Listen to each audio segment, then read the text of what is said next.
Hello বন্ধুরা, শুভরাত্রি। আপনারা সবাই কেমন আছেন? আমি আমার ডিউটি থেকে ফিরে এসে দেখি আপনাদের দাদা অনেকগুলো বাজার করে এনেছে। এখানে এনেছে থানকুনি পাতা, আমি বেছে রেখেছি।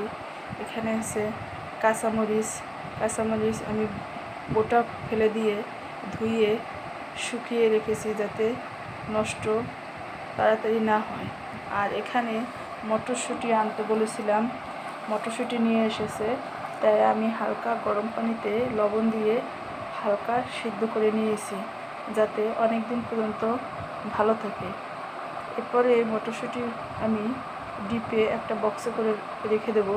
যখনই আপনি নুডলস বা কোনো সবজিতে এটি ব্যবহার করবেন তখন তাৎক্ষণিকভাবেই এটি আপনি ব্যবহার করতে পারবেন। এটা জমা বেঁধে যাবে না। তো বন্ধুরা, আমার এই ভিডিওটি আপনাদের কেমন লাগলো? আমি যদি ভালো লেগে থাকে তাহলে লাইক কমেন্ট দিয়ে আমার পাশে থাকবেন। ধন্যবাদ বন্ধুরা।